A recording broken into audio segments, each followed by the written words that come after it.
It's a cracker of a day, as they say in Australia. It's not too cold, not too warm, and the sun is shining in Flemington, Melbourne, Victoria. It's November 5th, Melbourne Cup Day, and it's a perfect day for a race. I want to paint a picture for you, not of the race itself, but of those lining up to participate in the day's festivities. At the crack of dawn, tens of thousands of pilgrims enter the grounds, young and old, and from all different walks of life. As per the Cup's strict dress guidelines, the ladies are wearing dresses, bright and colourful, reds, yellows, pinks and blues, with large brimmed hats, fascinators, and, of course, high heels. The men are dressed in blue suits with white shirts and brown RM Williams boots, the uniform for corporate office workers and real estate agents nationwide. But as much as the Melbourne Cup is known for the racing and its fashion, it's really about two things: boozing and betting. We'll talk a little bit more about betting later in the episode. But as for the boozing, well, I'm afraid to say it's not pretty. And that's all because of the aftermath. If you've ever Googled Melbourne Cup aftermath, and if you haven't, I invite you to, you will see a flood of images depicting the unfortunate after effects of this giant party. You'll see people keeled over their camping chairs, clutching the last bottle of Jack Daniels. You'll see young ladies tripping over piles of rubbish or taking a nap in a conveniently placed bush. As a side note, as someone who has never worn high heels, it just seems like a bad idea to mix that kind of shoe with alcohol. I don't know. You'll also see young men attempting ill-advised backflips or other displays of crude masculinity, or just plain assaulting other partygoers or members of the police. And of course, scattered amidst all of this revelry are piles of the aforementioned garbage, as well as a sea of human beings passed out on the ground from either heat exhaustion, too much drink, or a combination of both. The Melbourne Cup truly is the glamour event of the year. And if you hadn't picked it up, I am being sarcastic. At the time of recording, it will just have wrapped up in 2024. So, what better time to talk about the Melbourne Cup? Today we're going to cover the Cup focusing on two key issues. Number one, the treatment of the horses that are racing, and number two, the effects of the gambling culture that drives the Melbourne Cup. Like a surgeon, we're going to take a scalpel to the Cup and see if we can't find out what's underneath it. And at the same time, we're going to ask the question, should we really be celebrating the Melbourne Cup in 2024? All that and more coming up right now. This is Science Radio episode 216. Should you say nup to the Melbourne Cup?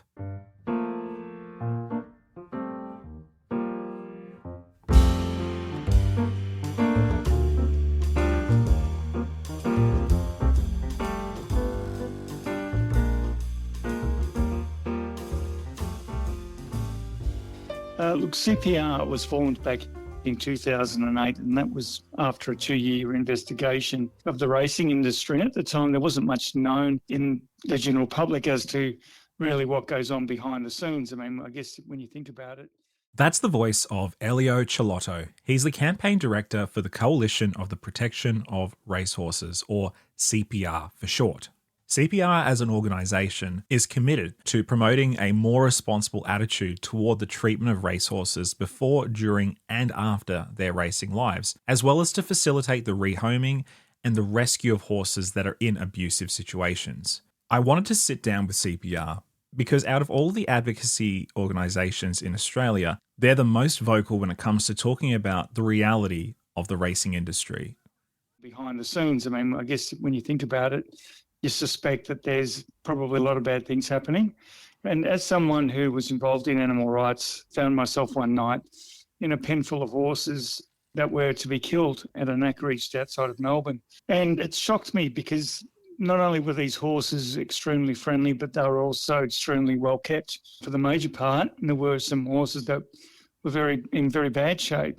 And then the penny dropped that perhaps the racing industry is not what it purports to be, and that's what prompted the 2-year investigation. And then in 2008, CPR was formed as a not-for-profit organisation. And since then, we've been there to be a voice for the horses out there competing that have no say in what happens to them from the time they're born virtually. The ones that make money are looked after well, and once they start losing money or lose the ability to win money, most of them are disposed. And we just think it's absolutely unacceptable to be treating animals in such a way that they're only used for the purpose of making money and being discarded, despite the racing industry telling us how much they love their horses.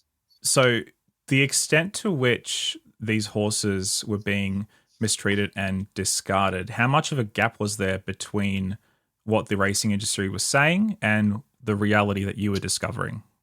Well, there's a huge gap, because what the racing industry tells you is that they're the best looked after animals in the world. And I'd like $1 for every time I've heard that phrase being coined. But the reality is that from the time that they are born, they're there for one purpose, and that is to race and to make money for their owners. And so they're separated from their mother, the mare, at about 6 months of age, and then starts this regime of building up muscle for racing, which they hope to start at around 2 years of age or even a little bit earlier, depending when the horse was born, because the horse is deemed an age by its date on the 1st of August. And so if a horse was born, say, a couple of months earlier than that, it's still considered to be a year older. So many horses are typically born in the August, September, October period after 1st of August. But so many of these horses can be only a year and 9 months and they're out there racing. So they're raced way too young. In equestrian sports, they're not allowed to compete until they're at least 5 years of age. And yet in racing, they're racing at 2 years of age under a lot more pressure than they would be in an equestrian event. And they're pushed off, obviously, as often as the trainers think that the horse can sustain racing. And most of these horses are retired without having run more than for 3 years. So the average racing career is less than 3 years. And we think that's very telling, that a horse is retired even before they reach maturity. And typically a horse will live to be 25, 30, even 35 years of age. So when they're retired at about 5 years of age, this is as a result of injuries that's sustained, or as a result of conditions that are very common in racing, like bleeding in the lungs, and that's caused by overexertion, which 90% of them bleed from the lungs, and 90% suffer from stomach ulcers. And that's as a result of being fed an unnatural high-protein feed, which is designed to put on muscle mass, but it's not what the horse would normally consume.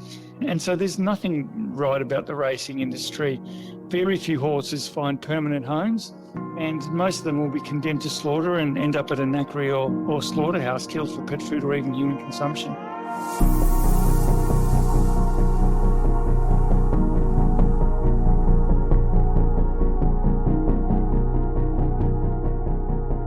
Once a horse has gone through this treatment, let's say that they don't end up at a slaughterhouse. We'll definitely talk about that. But let's say they don't end up at a slaughterhouse.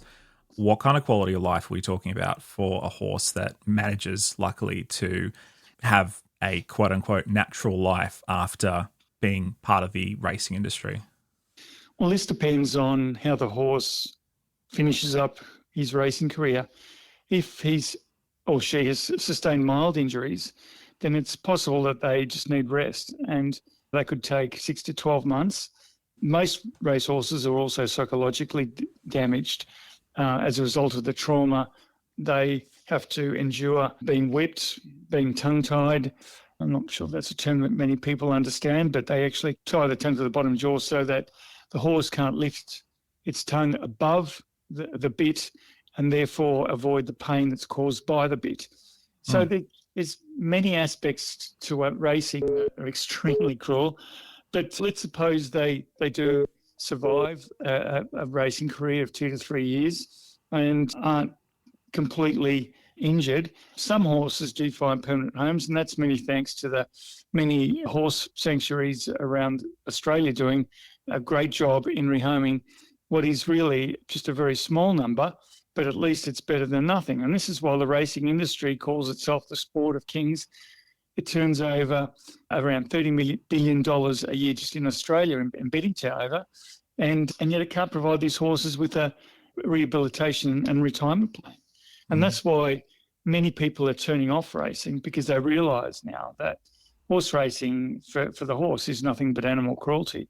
And anyone that supports horse racing is supporting this. And we believe that most people think that animals should be given at least the right to live out their natural lives and free from pain and suffering. And when this doesn't occur, I think people tend to turn off whatever it is, that activity that causes that. And we've definitely seen a decline in attendances at carnivals like the Melbourne Spring Carnival and other major race meets around Australia. And we think that's a really good sign that the message is getting through.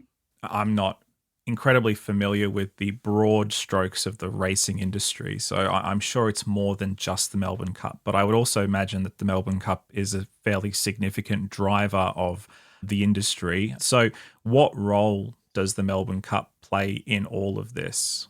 Look, traditionally, the Melbourne Cup and the Spring Carnival and even the Autumn Carnival in Sydney have been very important to the racing industry because they attract new people to horse racing. And the problem has been, though, that over the last 10, 20 years or so, people have become aware of the cruelty and are maybe going just to the one Melbourne Cup event, or it could be Derby Day, or it could be the Oaks, and they're not coming back. And the racing industry knows that this is a huge problem because they're not converting the people going to the races during the Spring Carnival as permanent followers of the sport. So they are seeing a much older demographic emerging following races as younger people are turning away from it.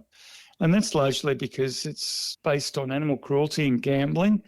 And horse racing obviously also plays a significant role in the lives of people who become gambling addicts. And so it doesn't only ruin the lives of innocent animals, it's ruining the lives of many Australians at the same time. Yeah, I know that you guys are mostly focused on the animal cruelty aspect, but I just wondered if you wanted to comment on some of those other aspects: problem gambling, the excessive consumption of alcohol, the appearance of the Melbourne Cup. It's a very glamorous and in many ways excessive event, which I think has probably left a bit of a sour taste in the general Australian population, given the cost of living crisis we've been going through for a couple of years. I don't know if you wanted to comment on any of that. Well, look, it's certainly portrayed as being glamorous, but I think a lot of the shine has been taken away by the 7 or 8 horses that have died in the Melbourne Cup in the last 12 years. But that's only highlighting that each and every week, around 3 horses are killed on our racetracks from similar injuries to the ones that the horses have died in the Melbourne Cup. And that's each and every week. So that's more than 150 horses every year recorded as being killed on our racetracks. And we think that that's just completely unacceptable. And they're just the ones we know of. We know that there are many thousands more disappear from racing. They don't keep any statistics of horses that are retiring from racing. And we can only presume that the reason for that is they don't want to know themselves, and they certainly don't want us to know. In terms of the event itself and how it's portrayed as being glamorous, and yet it's just become one big bogan fest where people go there to get dressed up and drink and excessively. It's become a sad and sorry sight. Every year there's really is one of the very low days for our culture when we go to a horse race and get excessively drunk and gamble our money away, leave a trail of rubbish behind. There's nothing really positive that comes out of it. Another important factor is that Melbourne Cup, because it is a day where people gamble and drink, it's also a day where we see the most domestic violence recorded. It's one of the worst days of the year for domestic violence. I think that kind of says it all. We don't think that there's anything positive about the racing industry. You could argue that it provides over 100,000 jobs Australia-wide. I don't think that's a reason to allow a sport or an industry to exist just because it provides jobs when it's causing so much misery to its clientele and to its athletes.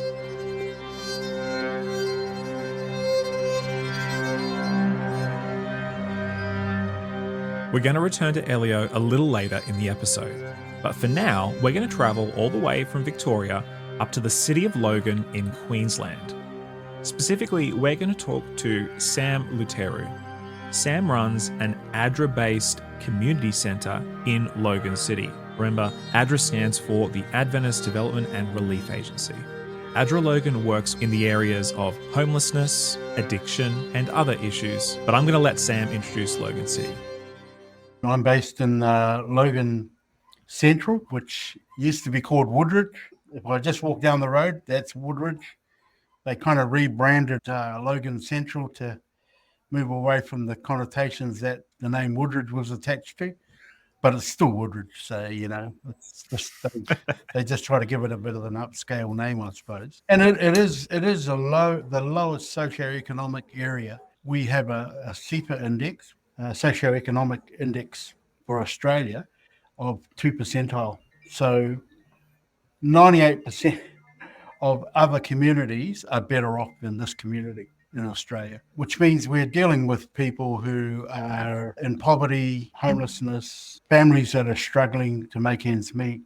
And our role here as ADRA and Logan is really supporting our community, helping our community. So we're an emergency relief centre. So we do emergency relief, food, clothing, furniture, and we do counselling, but we also have development with training. So we do accredited training through the government here in Queensland who fund it, and we're able to help people get nationally recognised qualifications that help them get jobs. We focus on 2 areas, hospitality and conservation, which is outdoor, and our trainees, they come for 20 weeks and then we help them try and find jobs as well, helping our community live better lives through providing food, through providing training. That's what we do. And we're dealing with all manner of people, so we don't discriminate, of course. If you're in need and you come by and you need help, that's what we're here for. So our team, it's a very small team of paid staff, but we have a team of up to 30 volunteers on site every day. We operate an op shop, which is operating in 2 areas. So we have 2 distinct op shops, one furniture shop, one clothing and bric-a-brac. We're a little bit different than a lot of other ADRA entities across the country. There are not too many ADRA community centres nationwide. There are probably 4 distinct community centres, and then ADRA Logan is a community centre that has op shops attached to it. So we're dealing with people every day who are in desperate need. Yeah, domestic violence victims, addicts, all sorts of variety of people. Yeah.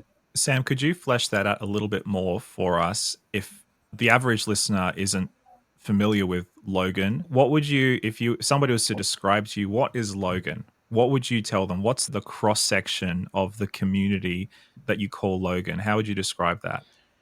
The cross section of the community, ethnically, there are 234 ethnicities in Logan City itself. So the whole world is here. The whole world is represented in Logan. We've got Indigenous Australians, new migrants from all over the world landed here as refugees, or they're here as new migrants who have migrated to Australia from New Zealand, from all parts of the world. And we're dealing on our books with we're probably over 40,000 people registered that we're dealing with within a year.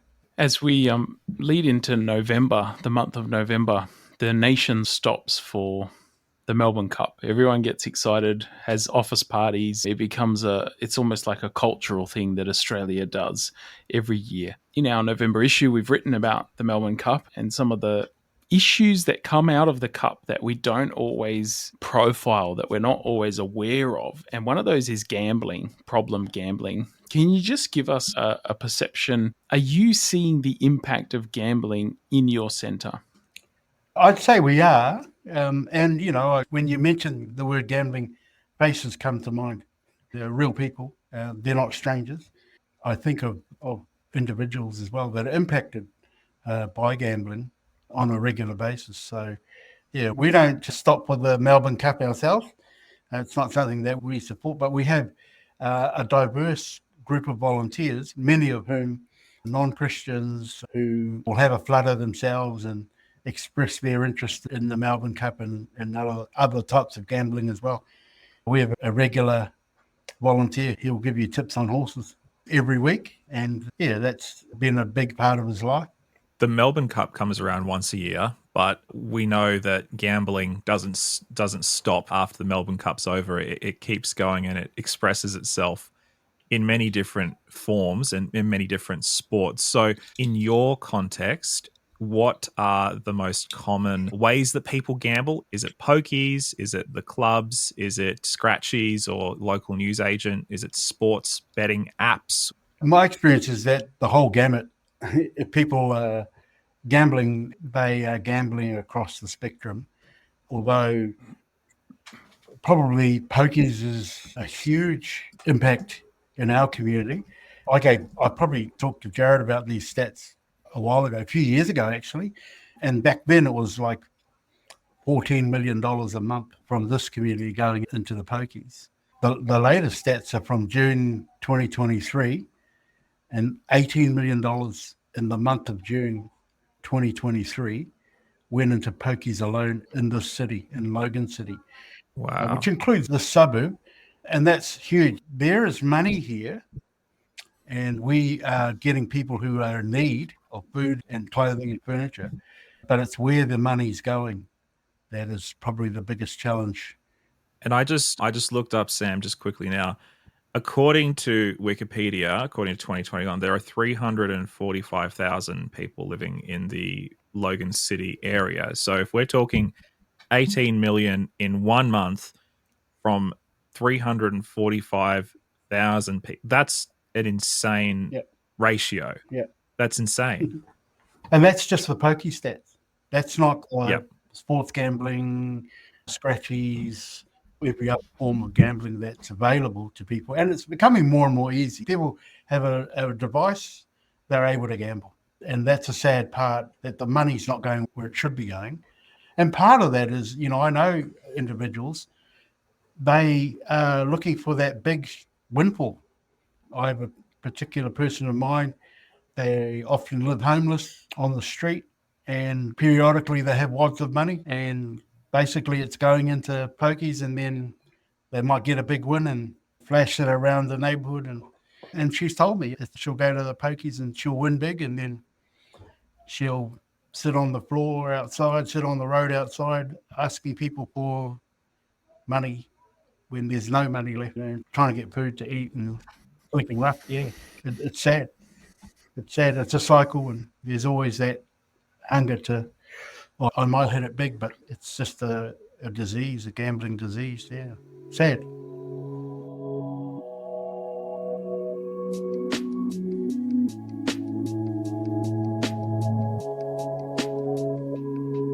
I just want to draw a connection between the $18 million a month and the 98th percentile or the second percentile of that community. So what you're saying is this is socioeconomically one of the lowest lowest in Australia, and yet $18 million a month is coming from this area. So that one gambling, as you said, there's other sources of gambling, but that's just one. 18 million is coming from the city of Logan. Woodridge and Logan Central are suburbs of that city. The whole 18 million wouldn't be coming from the suburb, but those two suburbs are the lowest socioeconomic suburbs. And many people in these suburbs are gambling. We have a club just down the road, which is very popular in this area, in this catchment. There's a number of pubs and clubs that will run till 4 a.m. Their gaming rooms were running pretty much most of the day.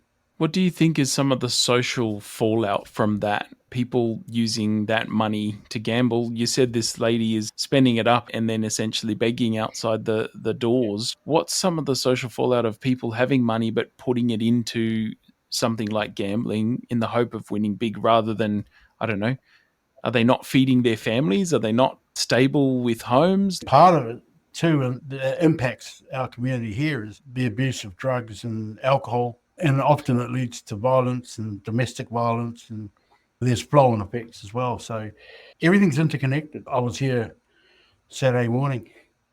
We do a street church in the car park, and there was a few people going off with each other around some drug thing or and they were looking to punch on. And then I spoke to them afterwards, and I said, "What was all that about?" They kind of were cagey, but they did tell me a little bit about it. And I just said to them, "Why are you mob arguing for? You're from the same mob." And I shouldn't be arguing with each other. There's so many other things in life that impact us. You should be trying to get on. So it has the impact of people struggle, and they're struggling because they're not putting money into buying groceries for kids.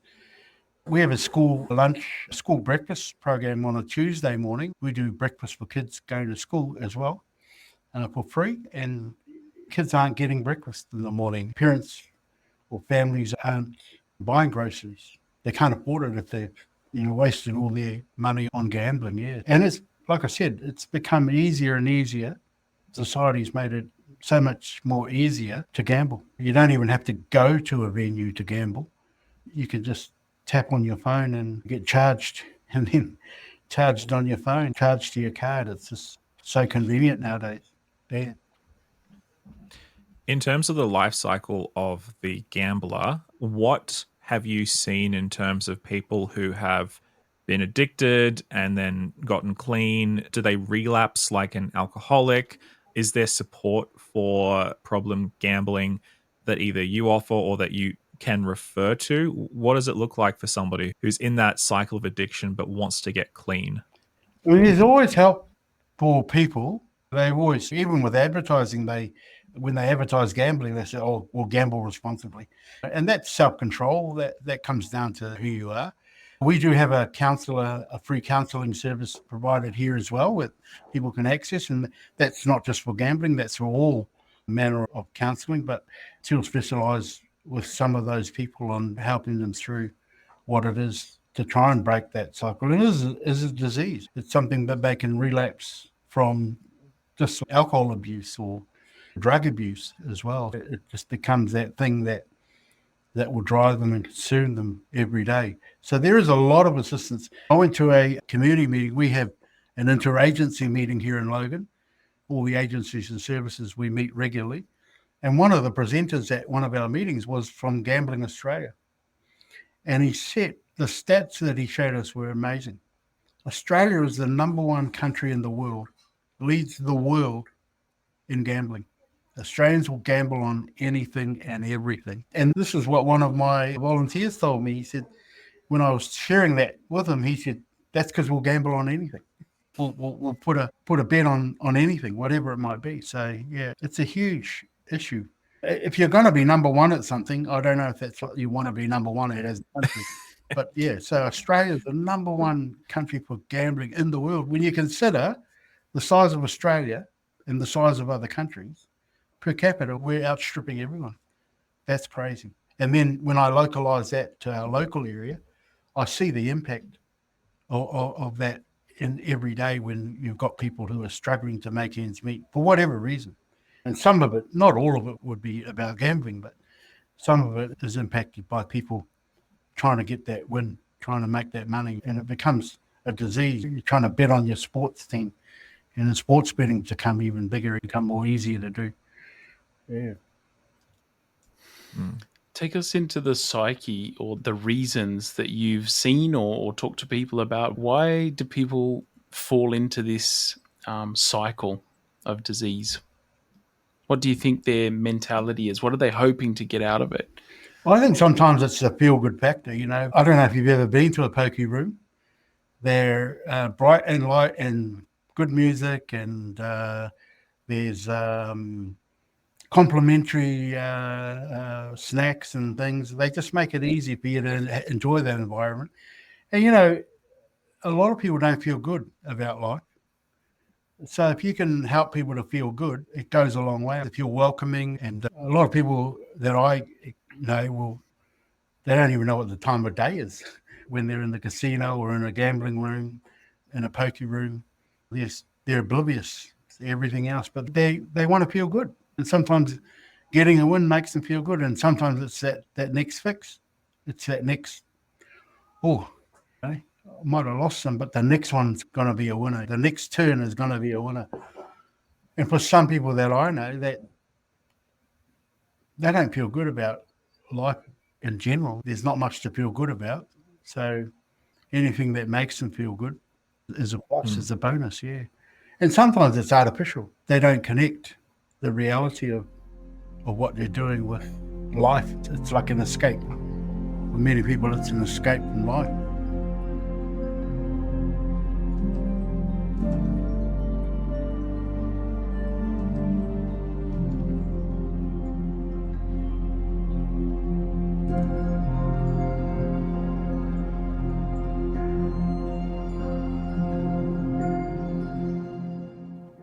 I wanted to drill down a little further on gambling, and so I asked both Sam and Elio, what would you say to somebody who's a casual gambler? Somebody who doesn't have an issue with gambling like I do. Somebody who might listen to a conversation like this and assume that all of us are just a bunch of puritanical fun police. It was interesting what they had to say. I don't know. I think to myself, why would you do that? Everyone does something for a reason. I think if you, in my experience, if you live with purpose in life, it drives you. Sometimes when you don't have that, it's like that. If you don't know what you stand for, you fall for anything. Even a casual player can be dangerous. They talk about the slippery slope. What turns somebody from a casual drinker to someone who's abusing alcohol? They're just engaging in bad behavior turn pretty sour. And it has for many people. People don't realize how far they've gone. I would caution people. There's so many good things that you can do. And if you're looking for stimulation, or rather than bet on sport, you can play sport. You can get out and do rather than have to gamble on it, and find your tribe that helps you get through. And I think that part of our experience here is that people will come here and volunteer. And we've had people who have been broken for different reasons, and they'll come here and they find a bit of purpose, and helping other people is a really great purpose. People tell me here often, I'm never going to leave. I came here and this was happening in my life. I was the victim of domestic violence, or I was stuck in the road. I was an addict, and this has allowed me to then think of others more than myself and be able to contribute to something positive in our community and giving positively to communities. Yeah, there are a lot of pitfalls and traps, and I think sometimes you can get trapped very subtly into doing things, and it's not until you stop and take stock and think, I've gone a bit far now, and sometimes it's too late to turn back. And for a number of people I meet in the work that we do. Yeah, look, the gambling issue, look, that's another thing that I'm passionate about as well. I think it's deplorable that the state government makes so much money from gambling, and that's part of the reason why it's supported by the governments, because they make so much money from it. And that's at the expense of often the people that can least afford it. Pretty much every person that I know that gambles cannot afford or should not be wasting their money on it. And unfortunately, it's affecting the most vulnerable members of our community that succumb to gambling. And I don't think there's any way of stamping it out, but certainly they should make it as difficult as possible for it to proliferate. And I guess there's some good politicians out there trying to reduce the numbers of poker machines and other forms of gambling. Wilkie in Tassie and Abigail from the Greens. They're doing great work. I'm hopeful that we're going to turn this ship around and make Australia a much more compassionate and animal-friendly society. A lot of people just, Maya Angelou said, people will forget what you said, people will forget what you did, but people will never forget how you made them feel.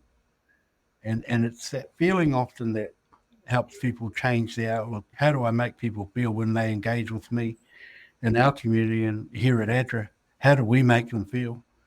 And that can make a huge difference in people's lives, and that can make people think about, am I doing what is good for me, or is it harmful for me in the long run? And gambling is the same.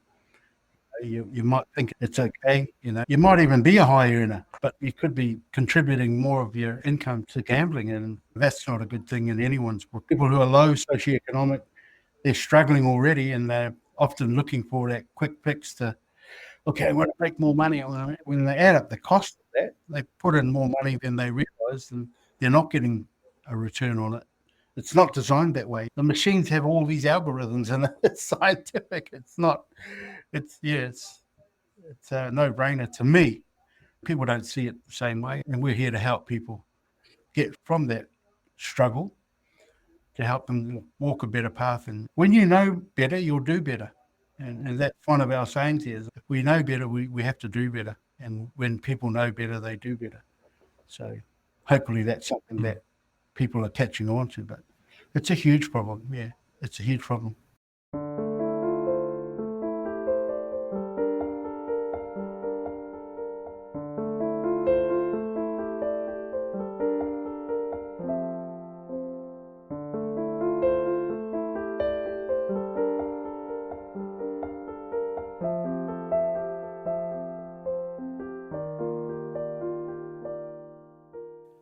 We're going to finish our conversation by going back to my discuss. We're going to finish this episode by going back to my interview with Elio from the CPA. This conversation has been one of two halves. On the one hand, the horse racing industry and the treatment of its animals, and on the other hand, the gambling issue that's wrapped up in it. If you've paid attention to the news in the last couple of years, no doubt you remember an investigation the ABC did here in Australia in 2019, where they uncovered the fact that the racing industry mistreats its animals to a degree far more severe than was previously thought. Elio's already gone over some of those facts, but it's been 5 years since that investigation. And so I asked Elio, has anything changed? I can't see anything has changed since 2019, other than maybe the racing industry has upped its effort in trying to improve its image through PR. For example, they don't have the Melbourne Cup parade anymore because people just simply weren't going. In fact, our numbers were increasing. We've been demonstrating at the Melbourne Cup parade for the last 12 or 13 years, and we can see the numbers dwindling down to, there was 400 or 500 the last time they had it. So they're seeing these numbers going down. They need to try to improve their image. And this year on Melbourne Cup Eve, they're having an event at the Living Legends, which is a place where approximately 20 extremely successful racehorses are being kept. And they're doing this to highlight how well these racehorses are looked after. But they fail to consider the many thousands that are retired from racing every year. They think by highlighting how well a few are kept that people will extrapolate that's how they're all kept, and it's simply not true. We know there are many knackeries still operating, killing horses, and even a few illegal ones have popped up. Nobody wants a next racehorse. They're very difficult to rehome because they are psychologically damaged and often physically damaged, and the cost to look after a racehorse that's had an injury could be $10,000, $20,000, $30,000. And that's why they get rid of them. That's why they'd rather kill them than have to look after them. So it's the racing industry in the time since 2019, they talk a lot about rehoming initiatives, but they collect 2% of prize money in Sydney that's supposed to go to animal welfare. But no one knows how that money's being used. The similar situation in Melbourne where they're collecting 1% of prize money, and that's supposed to go to the rehoming of racehorses, and it's simply not happening. And they fail to disclose any details about how this money is being used. It's a very secretive industry. It makes very little public unless it's absolutely good news. It's because they've got a lot to answer for. If the truth was known, I'm 100% sure that the majority of people, certainly anyone that consider themselves an animal lover, would not support this sport. To be honest, I was hoping that you'd say, oh yeah, they've done this or that, the other thing, and it's not enough. But to hear that they've basically done nothing except in areas that are related to PR, as you say, that's pretty damning. Talk to us a little bit about CPR and Nup to the Cup, because I think a lot of people, if they're listening to this, will be like, oh my goodness, what the heck do I do? What can the average person do? Look, there's a lot that each and every person can do. Just don't celebrate the Melbourne Cup. Celebrate Nup to the Cup. And we're seeing events popping up all around Australia. We have approximately 40 events registered on our database of events that are being held, but we know that there's many hundreds more. People just deciding to say Nup to the Cup and perhaps getting together with a few friends, and they all chip in $10, $20, $30 and put that money to one of the animal charities. So we think we're very optimistic that the first Tuesday in November can be turned on its head, and it can be a day where some people may choose to celebrate the Melbourne Cup, but true animal lovers can celebrate that particular day by saying Nup to the Cup and raising money for any animal charity that they choose, and make it a day where we remember animals instead of exploiting them. We think it's a day that we can have as good a day as anyone at the races, in fact, better. And at the end of the day, we don't have to feel guilty about animals being exploited for our entertainment.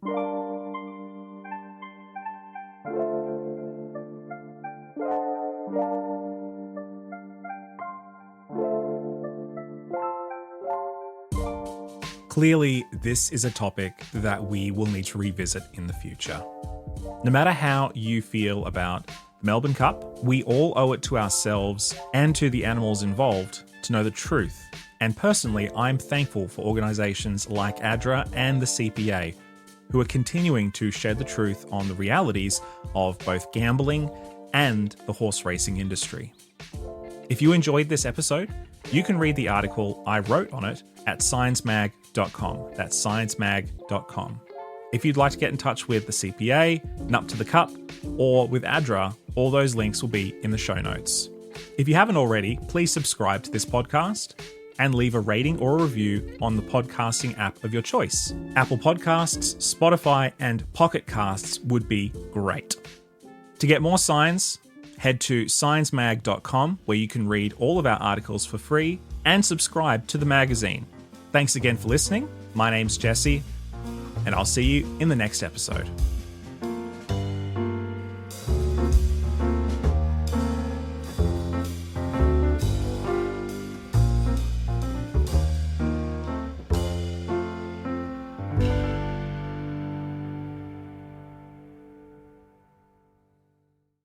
This is an Adventist Media podcast.